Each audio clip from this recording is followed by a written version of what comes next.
2020 जितना चुनौतीपूर्ण था, 2021 में चुनौतियां और संभावनाएं कम नहीं है। 2021 में राज्य में चुनाव है।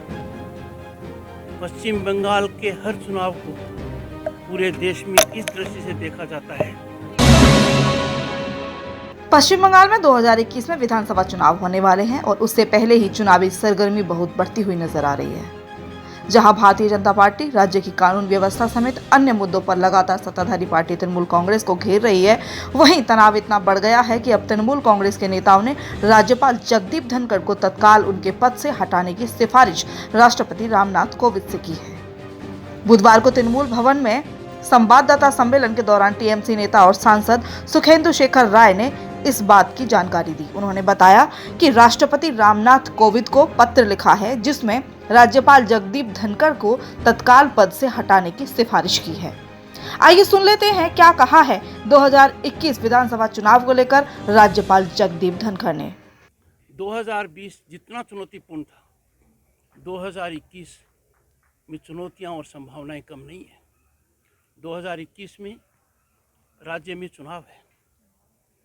पश्चिम बंगाल के हर चुनाव को पूरे देश में इस दृष्टि से देखा जाता है कि यहाँ पर हिंसा का तांडव नृत्य होगा।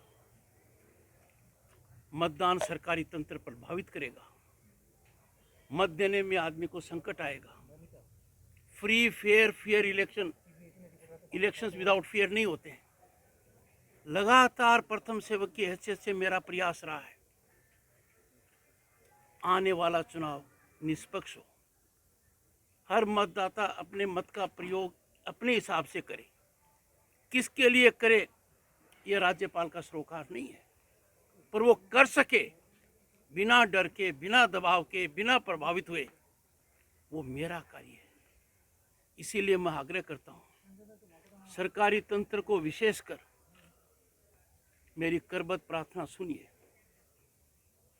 आज के दिन बहुत अच्छी पूजा के बाद कह रहा हूँ, आप सरकारी कर्मचारी हैं, आप जन कल्याण के लिए काम कीजिए। आप राजनीतिक कर्मचारी नहीं हैं। यदि आप राजनीतिक कार्य करते हैं, राजनीतिक कार्यकर्ता की भूमि में किसी भी तरीके से आते हैं, आप बहुत बड़ा दुराचरण करते हैं। आप भारत के संविधान के तहत जो नियम बने हैं, जो आपसे उम्मीद रखते हैं, you will maintain political neutrality, आप उस न्यूट्रलिटी को मेंटेन करेंगे। यदि आप ऐसा नहीं करते तो मुझे कोई संकोच कहने में नहीं है, आपके लिए समय बहुत कष्टदायी रहेगा। कानून का शिकंजा आप पर निश्चित रूप से आएगा और चुनाव में सरकारी तंत्र का उपयोग, सरकारी वाहन का उपयोग, सरकारी स्थान का उपयोग, सरकारी कर्मचारी का योगदान अपराध है। मेरी इस बात को व्यापक स्तर पर समझा गया है। बहुत से लोगों ने मुझे फ़ोन किया है कि हमारी आंखें खुल गई हैं। कुछ लोग हैं जो अभी डटे हुए हैं, वो राजनीति में भागीदारी का परिचय दे रहे हैं। उनकी राजनीति में भागीदारी एक आपराधिक कृत्य है। उस कृत्य को कानून नज़रअंदाज नहीं कर सकता। राज्यपाल की हैसियत से मेरा दायित्व है कि भारत के संविधान की मूल भावना पर कुठाराघात न होने दूं। भारत की मूल भावना, भारत के संविधान के प्रावधानों को ज़मीन पर सही तरीके से उतारना की मेरी शपथ है, जो 30 जुलाई 2019 को मैंने ली है। मैं मीडिया से भी कहूँगा कि आप अपना कार्य करेंगे, प्रजातंत्र मजबूत होगा। आज के दिन इस विषय पर ज़्यादा नहीं कहना चाहता, चूँकि मैं बिहार आया हूँ। यहाँ के जनप्रतिनिधि शिक्षा मंत्री हैं। मेरी उनसे गुजारिश है, शिक्षा का राजनीतिकरण रोकिए। जब से राज्यपाल बना हूँ, कष्ट से समय निकल रहा है। पश्चिम बंगाल वो भूमि है that is home to greatest of educational institutions. Brick by brick हम उनको डिस्ट्रॉय कर रहे हैं। नालंदा के लेवल पर पहुंचने वाले संस्थान यहाँ पर हैं। भारत जो विश्व गुरु था उसकी शुरुआत यहाँ होनी है,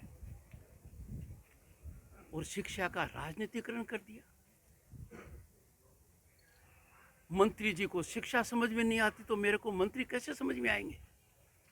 उनका लगातार एक ही प्रयास रहा है, राज्यपाल के अधिकारों में कैसे कटौती की जाए, जायज की जाए, नाजायज की जाए। राज्य के वाइस चांसलर धरने पर बैठ जाएं, ऐसे व्यक्ति की डीन पर नियुक्ति हो जाए जो राजनीतिक दल का प्रवक्ता है। हम कहाँ जा रहे हैं? शिक्षा पर प्रहार करना 3 पीढ़ियों पर प्रहार है। चूंकि उनकी कर्मस्थली में हूँ, गुजारिश करता हूँ, he must not destroy education, he must construct it। समझ के काम करना चाहिए। जो हाल के हालात मैंने देखे हैं वो मैं सार्वजनिक नहीं करना चाहता, और मुझे कहने में कोई संकोच नहीं है। Such a daredevilish approach of such a senior politician, education minister, is destroying education and therefore playing with the future of the system, education and students। ऐसा नहीं होना चाहिए। मानकर चलता हूँ वो मेरी बात पर गौर करेंगे एंड मेक कमेंट्स। रोज कुछ न कुछ ऐसी बातें सामने आती हैं जो बड़ी चिंता और चिंतन का कारण बने हैं। अडाल दुर्गापुर एयरपोर्ट के अंदर सरकार ने इक्विटी बढ़ाई है। आप पत्रकार लोग उस पर ध्यान नहीं दे रहे हैं। मेरे पास बड़े गंभीर तथ्य इस बारे में आए हैं। सरकार ने 26 से 47 क्यों किए? उसका जन कल्याण को क्या फायदा है? उसमें सरकार का कितना धन गया है? उस धन का लाभ किन किन को मिल रहा है?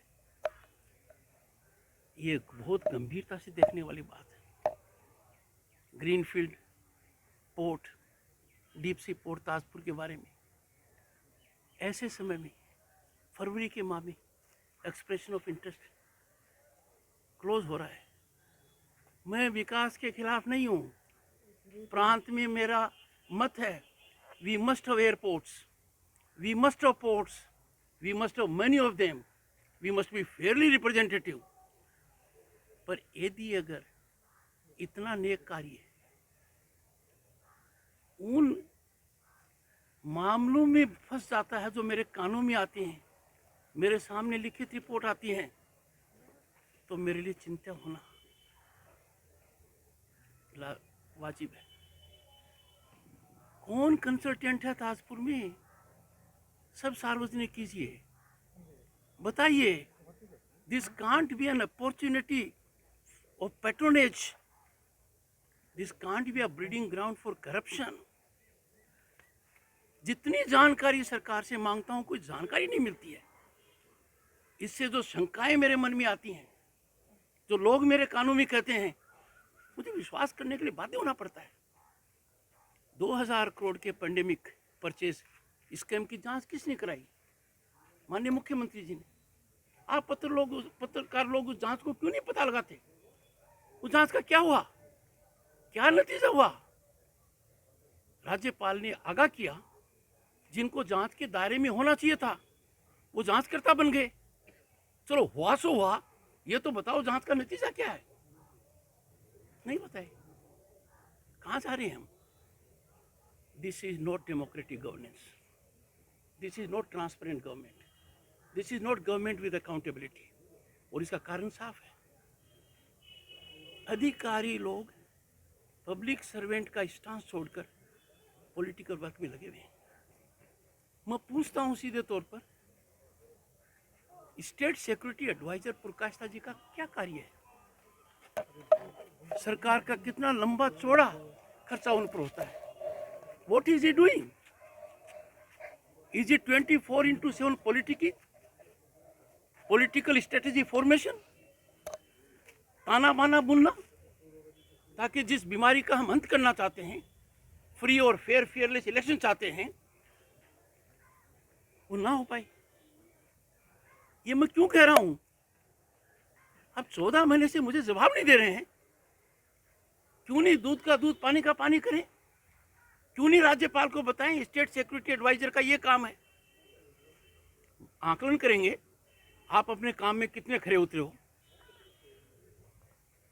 ज्ञानवंत Singh ji, senior IPS officer, additional DGP law and order, उच्च न्यायालय ने क्या कहा? कसर बाकी रखी। उनको दोषी माना मानव अधिकारों के हनन का, उनको दोषी माना पुलिस अधिकारियों के हनन का, उनको दोषी माना संविधान के विपरीत काम करने का, उनको दोषी माना नियमों के उल्लंघन करने का। आपने चार्जशीट दी। राज्यपाल तो इतना पूछ रहा है, हुआ क्या? क्यों कई सालों तक आपने उनको बर्फ में रखा? क्यों अचानक उनको 2014 में 2 प्रमोशन मिल गए? क्यों ऐसा पद दे दिया? यदि वो पाक साफ में बताइए। ऐसा नहीं हो रहा है, ये चिंता का विषय है। मैं सभी से आग्रह करूंगा, आज के दिन खास तौर से नेताजी सुभाष बोस ने आज ही के दिन पोर्ट ब्लेयर में भारत का झंडा लहराया था। आज़ादी के पहले लहराया था। राज्यपाल की हैसियत से, प्रथम सेवक की हैसियत से गत वर्ष में वहाँ गया था। वो स्थान देखा है, उस झंडे को मैंने सलूट किया है। क्या उन्होंने देश को एक नहीं माना? क्या नेताजी ने अपने देश में किसी को बाहरी कहा? क्या नेताजी ने झंडा एक खास भूभाग के लिए फहराया था? क्या नेताजी की जो फौज है, इंडियन नेशनल आर्मी, वो पूरे देश में नहीं छाई हुई है? मेरे गृह प्रांत में देखा है मैंने, आईएनए का आदमी छाती ठोकर कहता है 2018 में प्रधानमंत्री की पहल पर क्या हुआ रेड फोर्ट पर कार्यक्रम। ये देश एक है, ये देश एक है, इस देश की आत्मा एक है, और पश्चिम बंगाल की भूमि से ज्यादा इसको कोई नहीं पहचान सकता। इसका संकेत हमें कहीं नहीं मिल सकता। रोज ये क्या रट लगाई रखी है भारी भारी। मैं प्रांत का राज्यपाल हूं, मेरा दायित्व है preserve, protect and defend constitution. मुख्यमंत्री का दायित्व है to act according to constitution. भारत के संविधान में क्या लिखा हुआ है? प्रियम्बल में वो ताज है, ज्वेल इन दी ताज है, we the people. We the people का मतलब नहीं समझ पा रहे हैं। आपको याद दिला दूं, कवि गुरु Rabindranath Tagore, Nobel laureate, first in India, first in Asia in that sector. क्या कुछ नहीं उन्होंने कहा है। जलियांवाला बाग में जब वो घटना हुई, वो पश्चिम बंगाल में नहीं थी, जलियांवाला बाग में थी। कवि गुरु रविन्द्रनाथ टैगोर का पत्र पढ़िए। ही relinquished his honor। उन्होंने दर्द महसूस किया हजारों मील दूर, क्योंकि अपने देश में हम आउटसाइडर नहीं है। हम सब भारत माँ के सपूत हैं, हम भारत माँ के लिए कटिबद्ध हैं। इस प्रकार का सोच नेताजी की सोच के विपरीत है, रविन्द्रनाथ टैगोर के सोच के विपरीत है, भारत के संविधान के विपरीत है। और मैं सबसे गुजारिश करूंगा, कुछ भी आपको राजनीति में दिखे, भारत माँ, संविधान और हमारे मूल सोच पर कभी कुठाराघात न करना। पश्चिम बंगाल में कल्चरल रूट्स इतनी गहरी है, मैंने खुद देखा है। जुलाई 30, 2019 से आज तक जो मैंने ग्रहण किया है, जो ज्ञान प्राप्त किया है, जो इंस्पिरेशन मुझे मिला है, जो मोटिवेट में हुआ हूँ, वो पश्चिम बंगाल की पावन भूमि में जन्मे हुए सपूतों के कथन है। आज आपको यही याद दिलाऊंगा, कवि गुरु ने कहा था, वो सोचकर कहा था, where head is held high, where mind is without fear, where knowledge is free. बाकी भी कहा था। मैं चाहता हूँ 2021 में हम ऐसे वातावरण का निर्माण करें, our head which is in shame at the moment should be held high. Mind now is full of fear. आप पत्रकारों से ज़्यादा कोई नहीं जानता। We should be without fear. प्रजातांत्रिक व्यवस्था में ताकत तभी आती है जब आम आदमी के अधिकारों पर कुठाराघात न हो। प्रजातांत्रिक महोत्सव का सबसे बड़ा स्टेक होल्डर सत्ताधारी दल नहीं है, विपक्षी दल नहीं है, आम मतदाता है। उस आम मतदाता को खुलकर अपने अधिकारों का प्रयोग कर देना चाहिए। उसके बाद क्या नतीजा निकलता है, आपके राज्यपाल को इससे कोई सरोकार नहीं है। राजनीति से मैं कोसों दूर हूँ। कई लोग कहते हैं और शुरुआत कर रखी है उन्होंने कि राज्यपाल का क्या आचरण होना चाहिए। हाथ जोड़कर उनसे कहता हूँ, इस राज्यपाल को आप अग्नि परीक्षा दिलवाइए, उसके हर कदम को जांच कीजिए और बताइए उसने मर्यादा को कहाँ लांघा है। मेरा हर कदम मेरे संवैधानिक उत्तरदायित्व से प्रभावित होता है। और आज यहाँ ये भी कहूँगा, माननीय मुख्यमंत्री जी, मेहरबानी करके मेरे पत्रों का जवाब दीजिए। जवाब नहीं बनता है तो भी जवाब दीजिए। जो मुद्दे उठाए हैं तो बहुत गंभीर उठाए। एक मुद्दे की ओर ध्यान आकर्षित करूँगा। पश्चिम बंगाल में 70 लाख से ज़्यादा किसान हैं। देश के हर किसान को अब तक 14,000 करोड़ रुपए मिल चुके हैं। हर किसान को उसके खाते में आ चुके हैं, सीधे आ चुके हैं, बिना बिचौलिए के, बिना इंटरमीडिएट के। और केंद्र सरकार के भेजे हुए पैसे सीधे आते हैं। अब तक 1 लाख करोड़ से ज़्यादा पैसा पहुंच चुका है। पश्चिम बंगाल के किसी भी किसान को क्यों नहीं मिला? हर किसान को हर साल 6,000 रुपये मिलने थे, अब तक 14,000 मिलते हैं। ये रकम 9,800 करोड़ होती है। ये छोटी रकम नहीं है। हर किसान को मिलते हैं। उसकी लैंड होल्डिंग कुछ भी होती है, कोई सीमा नहीं है। छोटी लैंड होल्डिंग हो, बड़ी लैंड होल्डिंग हो, कोई सीमा नहीं है।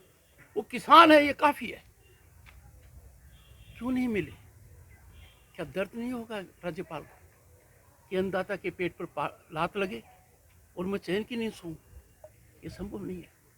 जब प्रांत के 70 लाख किसानों को, हर किसान को, छोटा हो बड़ा हो, हर साल 6,000 मिलने चाहिए थे, 14,000 मिलते अब तक, वो क्यों नहीं मिले? क्योंकि राज्य सरकार ने जानकारी नहीं दी। और पश्चिम बंगाल अकेला राज्य है, पूरे देश के किसानों को ये फायदा मिल रहा है। ये गंभीर है। This is dangerous politics, this is anti people politics and anti farmer politics, and this is very poor bad economics. कहते हैं कि हम किसान को दे रहे हैं, दीजिए, किसने रोका है? किसान को आप दीजिए। किसान की मदद जहाँ से होती है होनी चाहिए, पर ये मदद जो 100% है, ये ऋण नहीं है, मदद है, ये सब्सिडी नहीं है, 100% ग्रांट है। इसके बीच में आप क्यों आ रहे हैं? और जितना आप दे रहे हैं उसका मैंने मेरे पत्र में लिखा है मुख्यमंत्री को। 14,000 के मुकाबले 1,400 रुपये नहीं मिले हैं और सबको नहीं मिले अब तक। कितनी बड़ी जाति उनके ऊपर है। ऐसे बहुत से मुद्दे हैं, पर यहाँ से मैं शुद्ध अंतःकरण से मैंने पूजा की है। सभी लोगों के लिए मैंने सुख, शांति और समृद्धि की कामना की है। भाईचारा बढ़े, हिंसा के वातावरण से हम दूर हों, राग द्वेष हमारे मन में न हो, और आने वाला समय हमें सोनार बंगला बनाए, ये मैं कामना करता हूँ। स्टार अनुभव न्यूज़, कोलकाता।